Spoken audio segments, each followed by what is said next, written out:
Hello and thanks for joining the Tuesday edition of Journalist Hangout. I'm Ayodele Ozubakun. Today on the program, police make fresh arms haul in war against bandits as Boko Haram captures Borno Council headquarters. Zamfara APC crisis deepens as party expels bigwigs over electoral misfortune. And later on the show, Liverpool pockets 108 million euros for winning UEFA Champions League, while Tottenham gets 104 million euros for reaching the final. I'll be hanging out with Babajide Kolade Otitoju and Olayinka Oyegbile. Mie Akiri will be joining us on the sports segment. So if you're ready, let the hangout start now.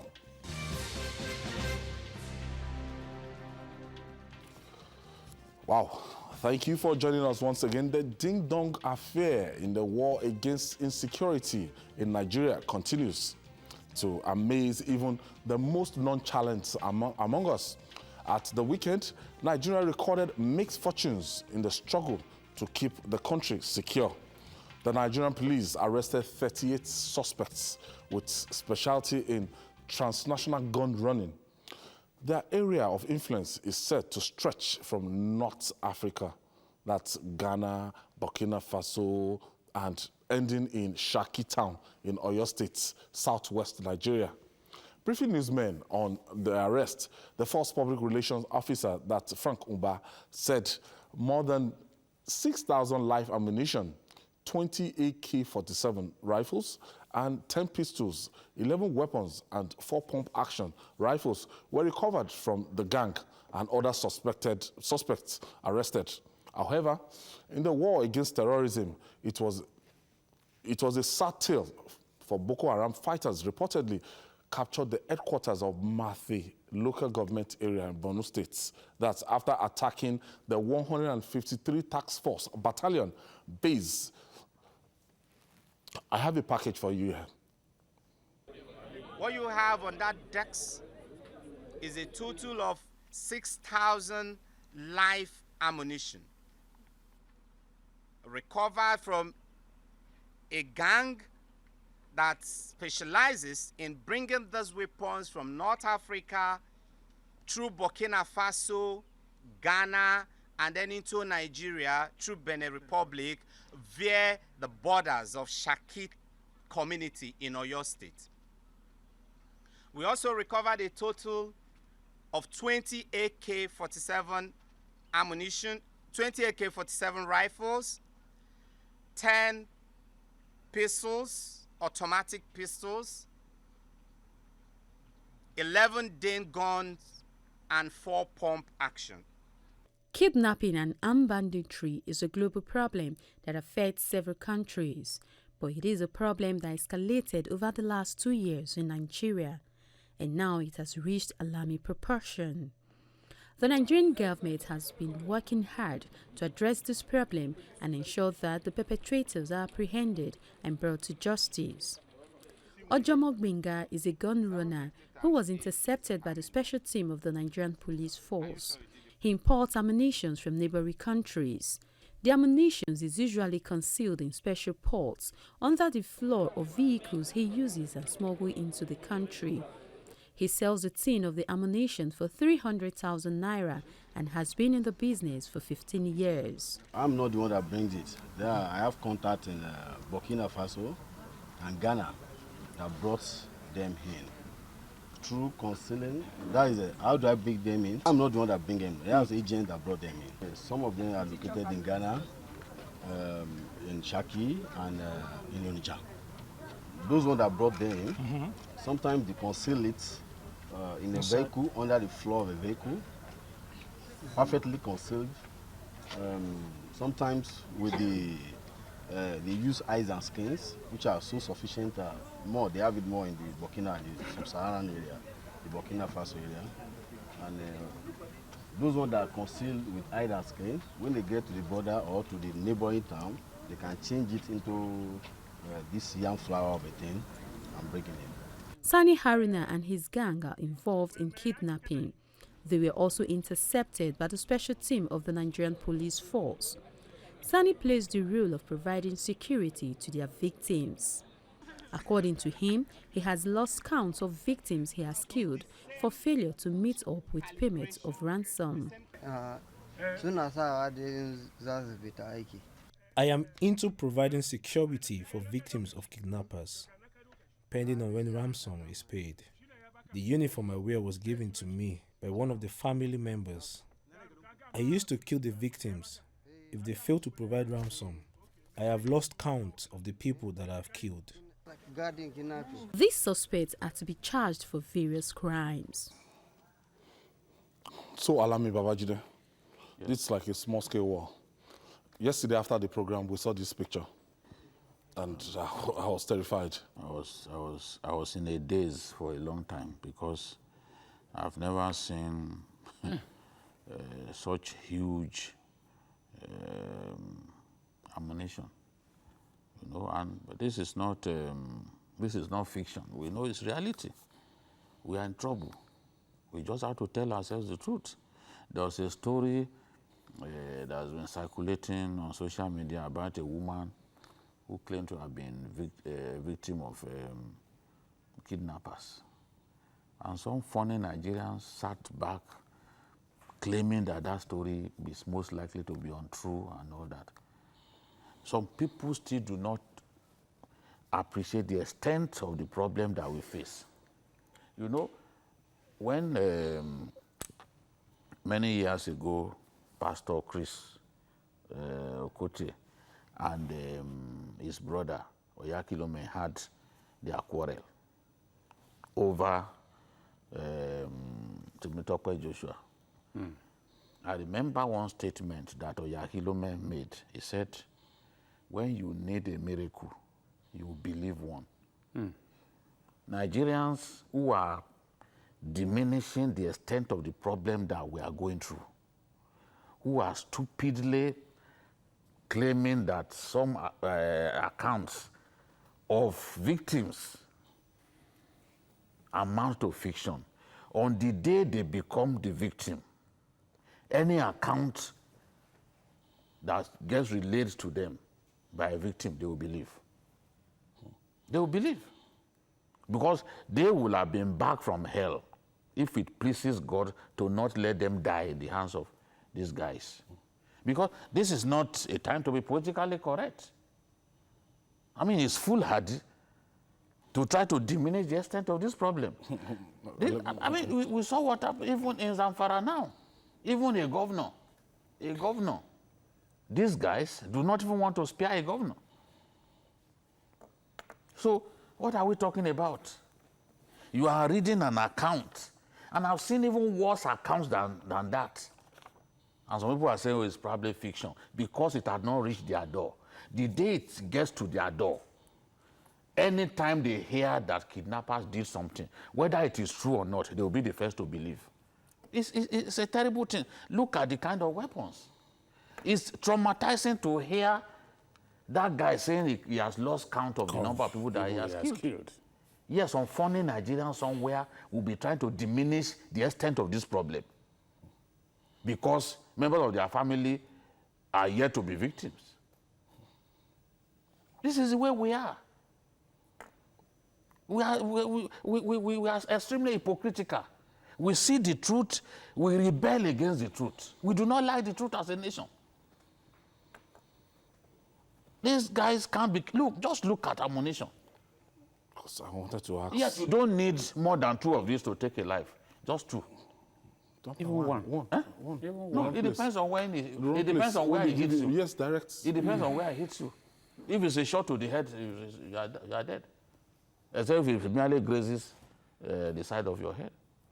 If they score a direct hit to the head, you are gone. If they score a direct hit to your heart, you are gone. Just 1 bullet. You need just 1 bullet. And those guys brought tons of this thing, as if we are in war. What is going on? And this whole problem first started because we didn't act when we needed to act, and because we didn't act even in the right way. Because it's not possible to defeat these guys. It's not possible. But we have to do the right thing. We parade people the way we do. But that's where it ends. We never hear that they are sentenced to death. We never hear. There was one little boy that was paraded sometime last year who was uncorking. In fact, he dismantled an AK-47 and coupled it back. Yeah. What has happened to him? Nobody knows. And he was laughing. He was laughing. You waste people's lives and you think it's fun. I mean, we can't continue like this. Olayinka, when you see the nature of our border, especially up north, because, I don't know, go to the Castina of this world, even the rest of it. and through Lake Chad, You through also go to all of them, everywhere. and you They're find not safe. this a quantum of ammunition in the system, and you begin to look at it. Meanwhile, the police has just, there's an executive order, there's said to be an executive order that you are not even allowed to carry a gun. You see, what we have seen... Who will obey that? So since that order was made, how many people have turned in their weapons? Is it for that order? Abi Wile? How many people have turned in their weapons? No Since the order was made? one will do. When You see, people don't feel safe, for that order to be effective, you first of all have to make sure you mop up the illegal weapons around. And those who have it legally, then you can convince them that they have to submit their own. Now, you see, what we are doing now is we are sitting on a keg of gunpowder. This is worrisome. That is going to explode anytime from bullets. now. You see, I lost my heart. I'm almost fainting when I see this kind of thing. That now, just as Babajide said, just one or two of these will take out a life. But what are we doing? The ones that we have seen being paraded now is just a jot of what comes in. If you know the number of things that come into this country, and sometimes you begin to wonder, our security agencies, what do they do or what do they see? Now, you see a vehicle that is driving, they will stop and say, and we are on stop and search. But there are vehicles that you know are smuggling vehicles. Of recent, you see those pictures in the newspapers and on social media, vehicles that have been disfigured, I would say. The back has been raised so much that you know that these are used for smuggling. But our security agencies, we see this on the road, whether they are ferrying goods or not, nobody cares. But now, with this, as we have asked, you now ask people to submit their guns. I mean, if I'm seeing this, and assuming I have gone, you think I'll willingly go and submit? Because what we are doing is that you are now opening people up to further attacks. There are some communities that people know, or those bandits or armed robbers or whatever you call them, know that they dare not go to this area because they know they have weapons.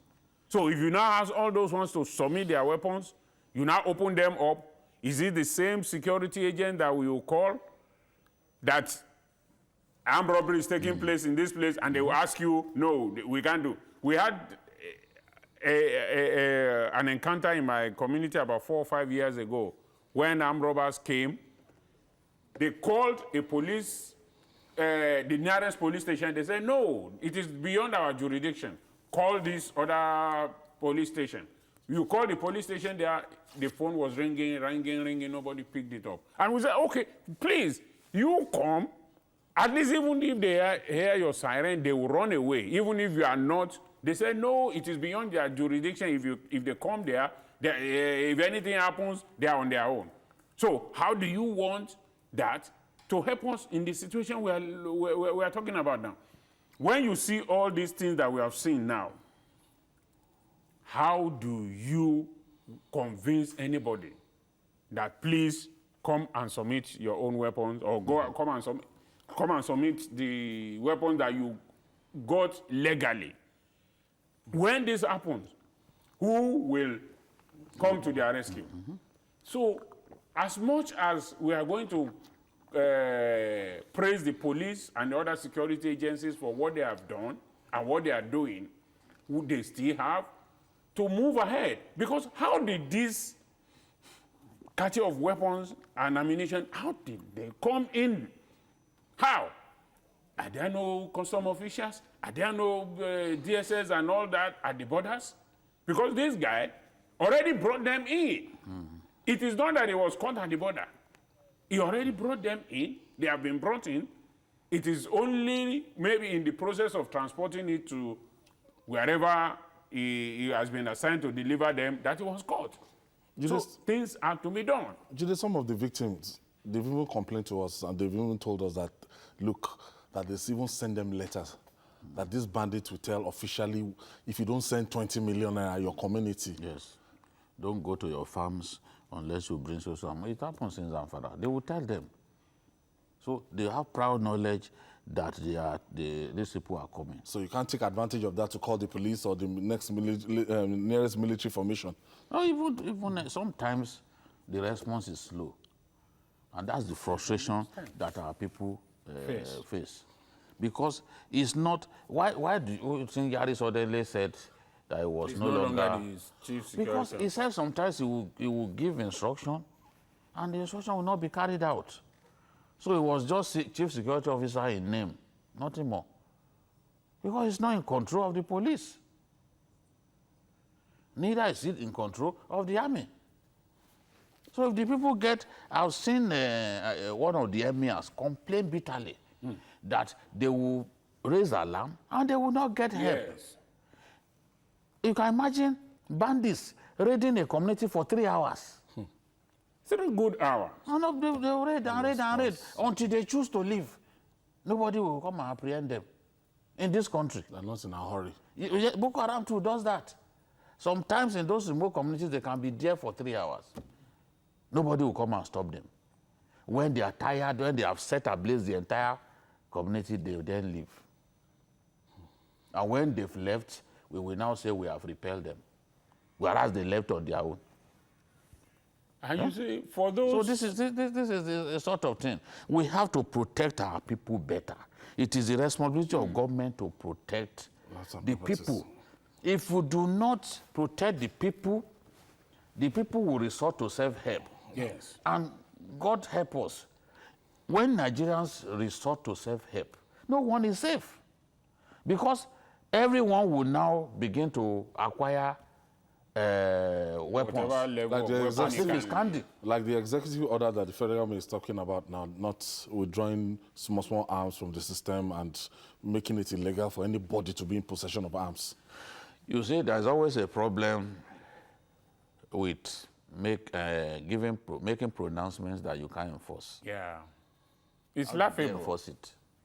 Are they Even going the to be police going? have said that they are not aware of Are the they order. going to be going into people's homes to retrieve their guns, go under their beds to pick their damn guns? Because people who have guns, they even keep it far away from their children.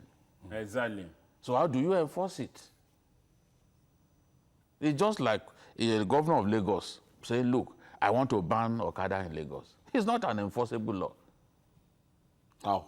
It's not enforceable to ban it all over the state. Where is the personnel?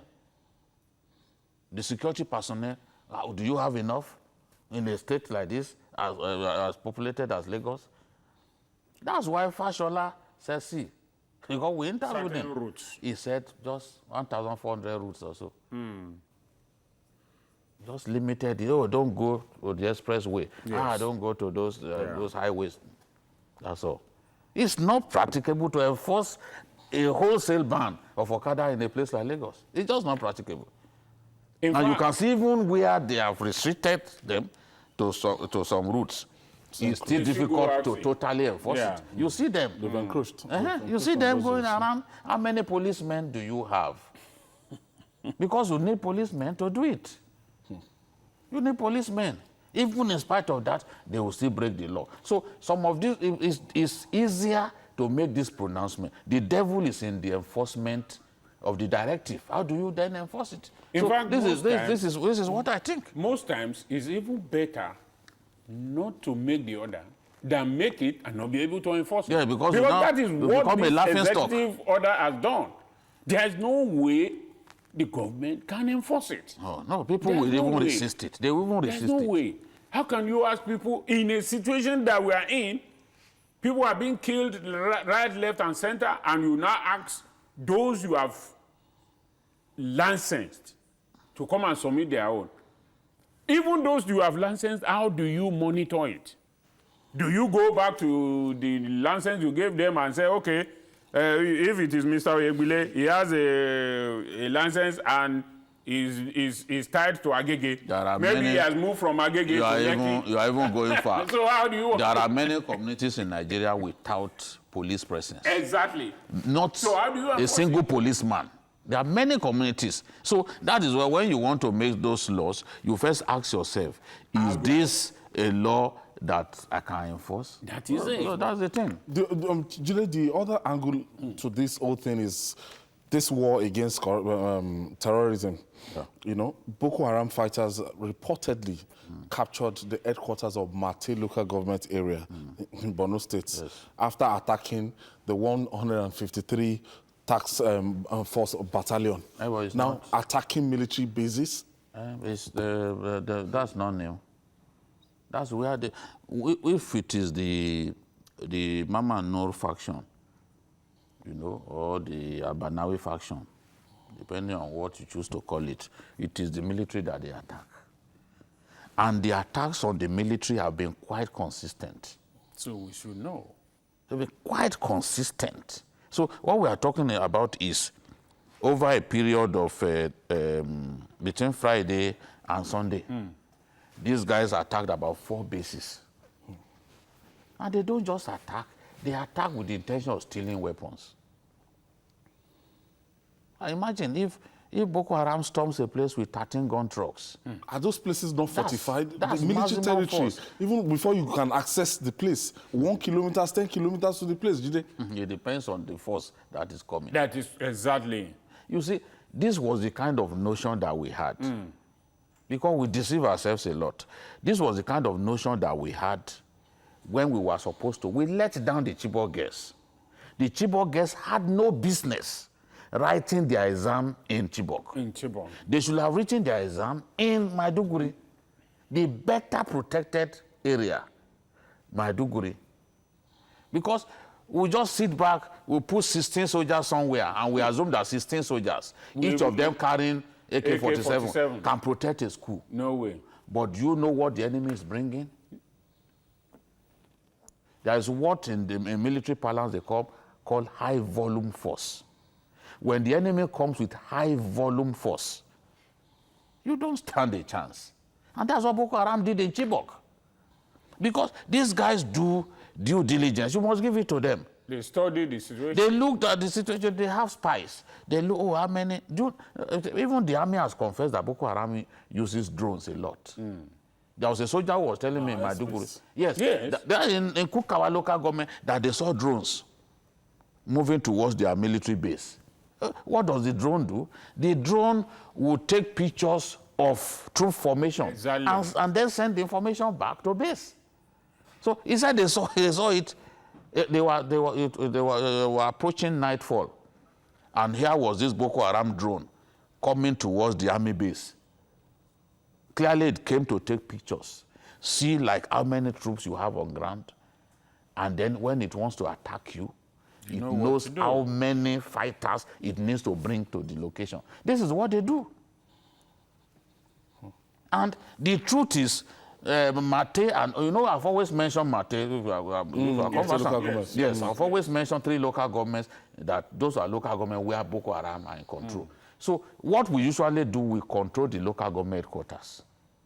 But it is now, in some cases now, they are chasing us away even from local government headquarters. That's what they've done in Guzamala. And that's what they try to do here. So once they take over the local government headquarters, it then means that in the whole of that area, you do not, the whole area is not safe. During the last election, Mate, Kukawa, Abadam, they had to do their election in the IDP camps in Maiduguri. Though these places that I mentioned, they are in Borno North, very far. Yet, they had to go and do their election in IDP camps in Maiduguri. Now, Guzamala and Mate, they did their own election in Monguno. So that's to tell you that those areas were not safe. If they were safe, you will do elections there now. Why did you go and do election in IDP camp? And that's what should have been done. Which was what happened in 2015. Yes. Very interesting. Still to come, Zamfara APC crisis deepens as party expels bigwigs over electoral misfortune. Stay with us. It's still Journalist Hangout. We'll be right back after this breather.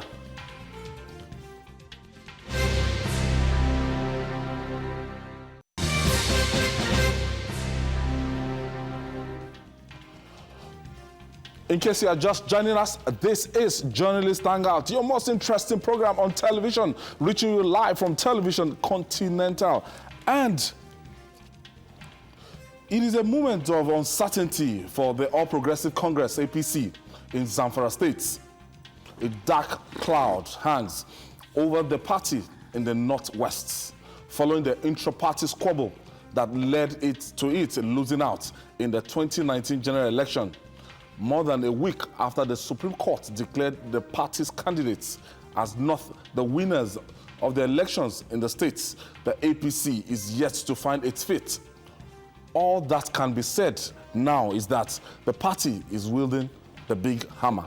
But who gets hit is still fusing as the dust raised by the electoral misfortune is still thick in the air. For the APC, it is definitely a time to clean the organ stable.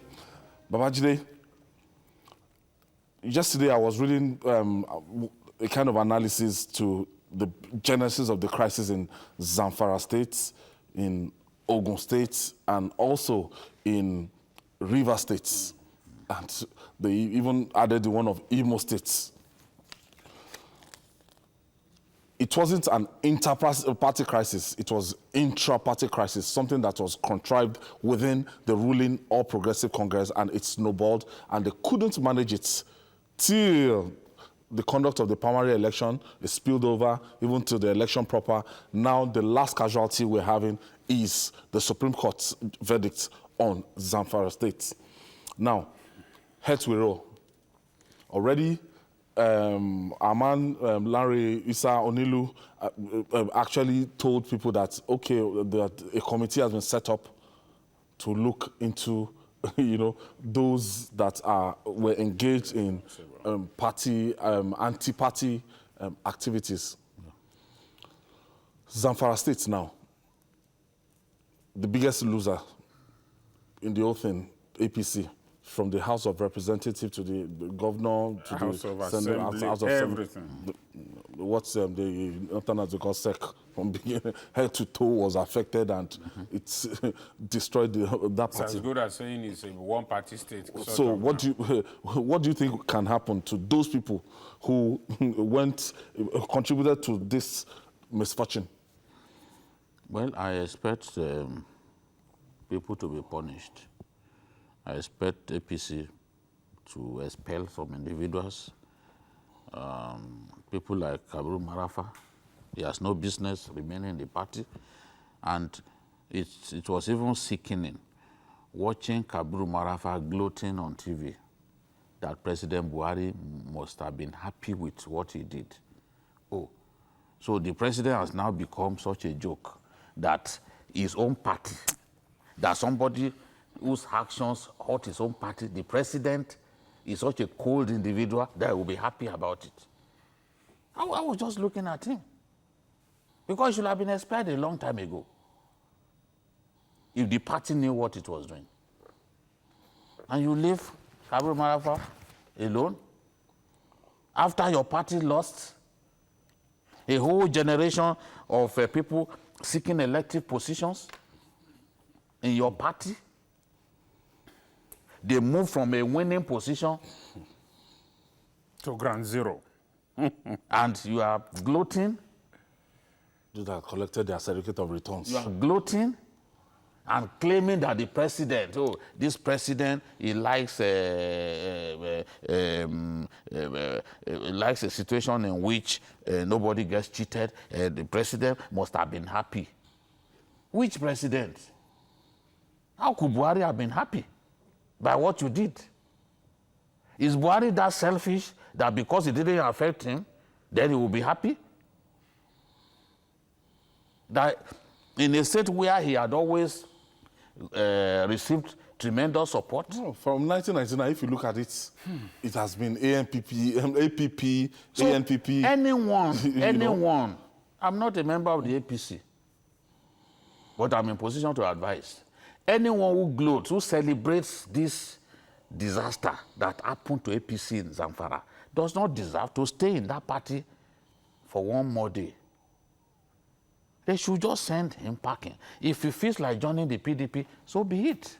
What they have done now, the party has not begun to wield any stick. What they are doing to themselves in Zamfara is what the Hausas will call Papi Lolo. Wallahi na Papi Lolo. They are just making fun of themselves. What have they done? Two factions, funny people, two factions suspending one another. The Kabiru Marafa's faction suspended only Yari. So in the whole of the mess, only Yari is to blame. They suspended only Yari. Yari's faction too took the Papi Lolo tendencies to another level and decided to suspend 3 persons. They expelled 3 persons. Marafa, Aminu Saoni Jaji, that's a member of the House of Reps, and the deputy governor, Ibrahim I think Wakala. at this stage, Babajide, you know, there's this popular saying that if suspension and some punitive measures will be taken, it will start from your local government, your ward level. But I think it has gotten to a stage that the national headquarters of the APC. The truth is, okay, I think they also sent packing. They also expelled Senator Shaibu, the deputy. National. The one that wrote the letter. Yes. The letter against Oshomole. So, because the truth is, in what happened, the national headquarters was guilty. Very, very. The governor and his group guilty. Kabiru Marafa and his group guilty. You can't single a single person out. Yeah. So to imagine that Yari alone should be punished is a joke taken too far. Kabiru Marafa and his group, they don't even have the locus. They don't have the moral right to open their mouths and be suspended. They acted like spoilers. Yes, because they waged a war against their own party from the beginning to the end. You can forgive Oshomole because at a point, Oshomole and Yari came together. Yes. They forgave one another, especially after the appeal court gave them judgment that enabled the party to take part in the election. Remember, the Attorney General wrote a letter to the INEC. The INEC should put them APC on the ballot. Before that time, Oshomole and Yari had made up. They were no longer threatening each other. They had made up on this matter. But it's the Marafa group that stood firm and continued to fight his party until the end. You know, Oshomole went before the Federal High Court in Abuja and presented a list to it and wanted the Federal High Court to direct INEC to approve his own list of candidates. Yes. But he lost. The Federal High Court refused to do that. But on the same day, Yari got a favorable judgment. He now saw that, well, the greatest opportunity for APC to get on that ballot was through the judgment that Yari got. Yes. So he had to now come together. They had to now come together. So this is the thing. You cannot, everyone has must take a blame. Your intervention here, now when you look at it, it's not even limited to Zamfara State alone now. Yes. What you have people running riots. In Ogun State, a certain governor, a certain former governor was actually advertising that, you look, in presidential election, you vote for this person. In governorship election, you vote for APM. You know, in all this, the question most people are asking is APC a party or a collection of people with disparate interests? Now, the elections are over. And you have had 4 years in power. If before you go to power, you are behaving like an opposition party, now that you are in power, you must make up and take charge. See, a former American president once said that give power to someone who knows what to do with power. Don't give power to someone who will get the power, and when he gets there, he begins to, so what do I do now? And that is the way I see APC is behaving now. It's like the determination is just let's get this power. And when we get there, we'll know what to do. Now, there's confusion everywhere.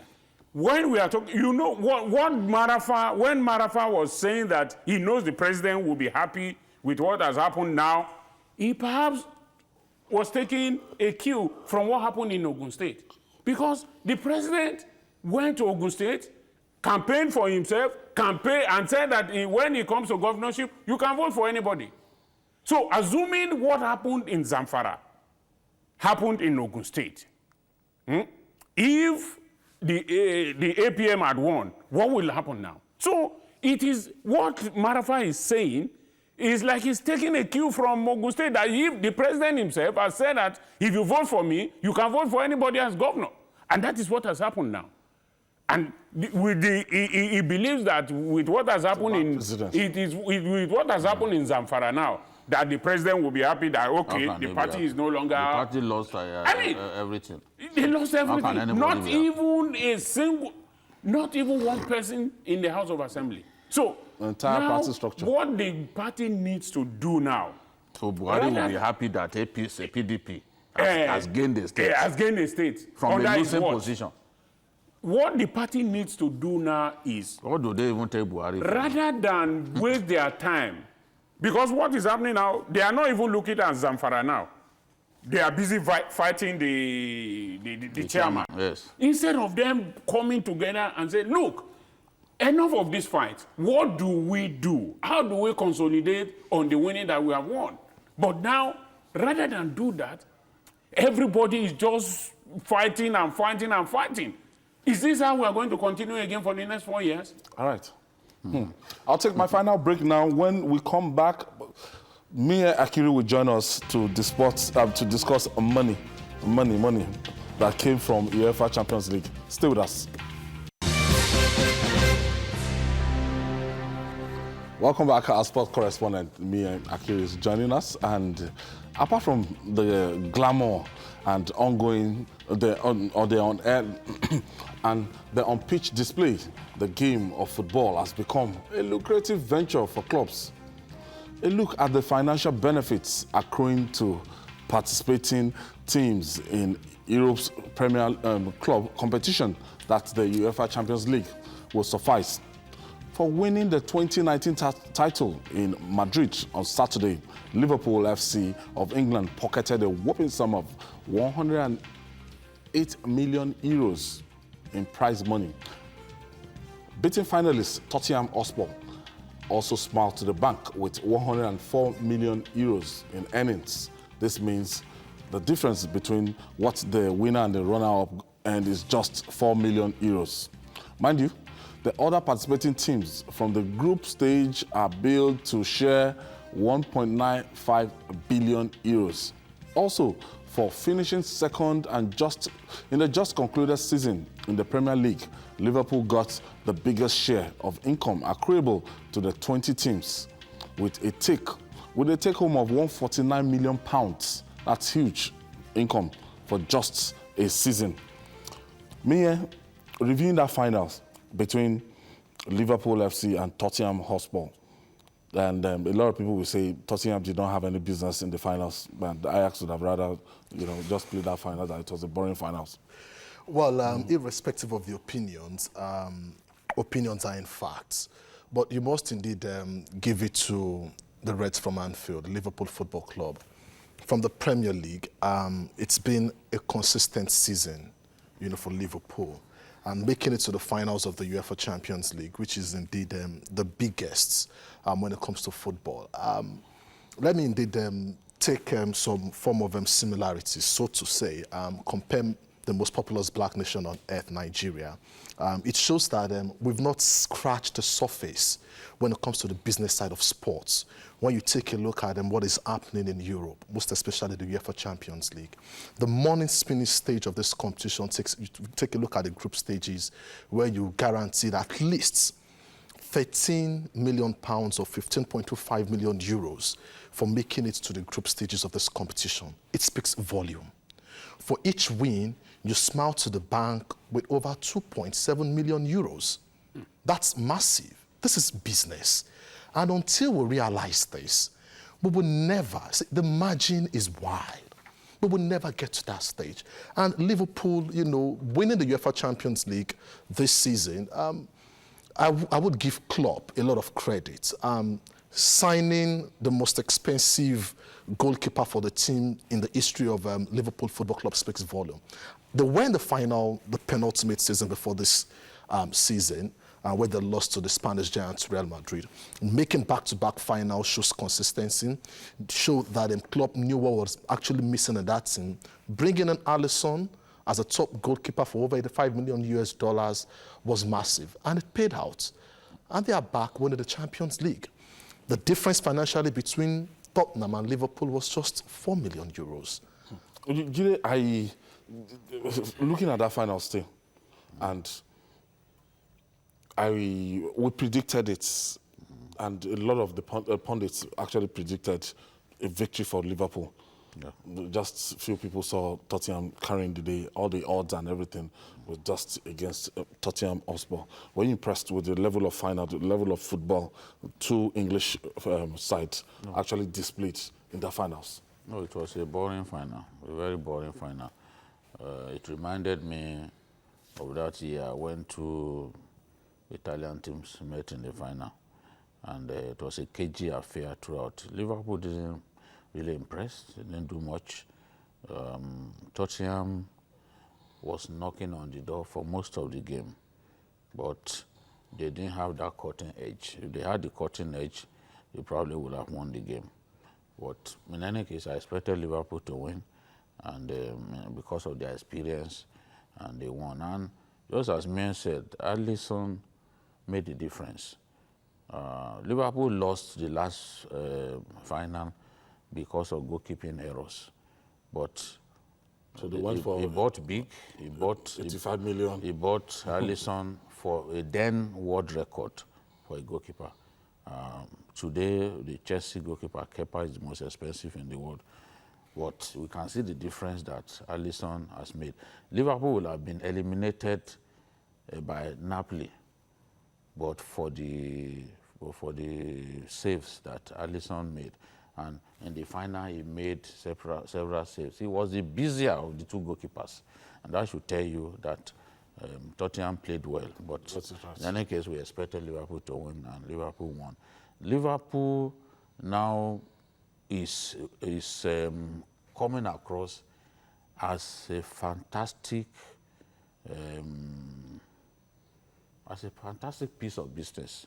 Looking at the club in inverted commas now, because they are making good money on the sale of Philippe Coutinho alone. Liverpool made £142 million, and now, if you look at what they made, 104 million euros for in the Champions League, and 149 million pounds for in the Premier League. So you see that the club's finances, to say the least, is healthy. So it will be able to compete. It will be able to buy the right players while keeping within UEFA's financial regulations, whereas teams like Chelsea are struggling. So Liverpool can buy the best and still have enough profit, because you still haven't talked about the money that they made from gate receipts. The clubs make good money from gate receipts and sales of players. So we haven't even talked about that because definitely Souvenirs. they will be able to sell players. Endorsements. They will be able to sell replica shirts. So it's already, the club is already looking like a very successful piece of business, and its American owners will be quite happy at the way things are going at Liverpool. Yinka, did you enjoy the Champions League finals? And Well, I don't want to be a killjoy or a wet blanket, but for me, what does this say? I'm totally disinterested when it comes to that because I'm very, very unhappy because the people who killed our own local soccer are the same people who will be watching this and be claiming to be fans of Tottenham and all those things. What happened to our own local league? If this 104 million euro 108 million euros in football, in football. what has happened to our own local league? Corruption. Why did we kill it? Corruption. Why did we kill it? I know most of my friends at home, when they are watching this, they will be wondering, what will Yinka say? Because they know that I'm totally disinterested. And the reason is this. Why did we kill our own local league? And then those who killed the same local league will be wearing shirts, wearing Chelsea, Tottenham, and the rest of it, and be talking about football when we should be looking for how to revive our own local league. I'm on the contrary to what Mr. Oyegwile has just said. Yes. Okay. I've noticed a trend in the last 3 years about Nigerian local league. Okay. I've been to Agege Stadium. Okay. I've seen MFM FC playing. I've had to watch 2 matches, Okay. in Agege Stadium. I saw the number of people that came. Okay. I saw, I've been listening to news, radio commentaries and following sporting shows. The level of awareness in Nigerian local league is coming up. Kudos should be given to journalists. Let's call a spade a spade. Okay. Thank you. That's all. You see, until we get to a situation whereby state governors, to a large extent, will say, come and watch the Super Eagles for free when they are hosting the Super. See, this is business. Business is business. Yes. How many fans go to the Agege Stadium to pay and watch these games? How much do they pay? How much do these club sides make? Go to the north. You see teams like Kano Pillars. Kano Pillars, they have That's the fan base. an almost professional side in Nigeria. But you see, when you have until we have square pegs in square holes, That is it. this situation will continue. The trend must change. Journalists come on air, we say yes, we tell the results, we tell fans, come to the stadium, because of the way journalists have been promoting the game in Nigeria. But the business side is not improving. That is the problem. It is not improving. That is the problem. The fans are coming to the stadium in Lagos and a few other places, but that does not mean these club sides are making money. These clubs are owing players. So how do we make them I'm make sorry money? to even inform you, The the Nigerian business Football people- Federation is also owing players. Why? So a lot is happening. Until this changes, we can't compare to what the European football. Jide, why are they having sponsorship in Europe and we are not having sponsorship here? We see a lot of these blue chip companies, the biggest ones in around the world, sponsoring Premier League. Even the companies sponsoring there, La when they want to Ligas. sponsor, they sponsor foreign. Is a lack of transparency. We had sponsors in the past, but they backed out because the NFF will not show transparency.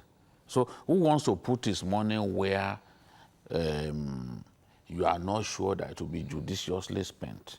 If you start having the feeling that part of what you are put down to cause the sport to grow in your country will go into private pockets, you are not going to get involved.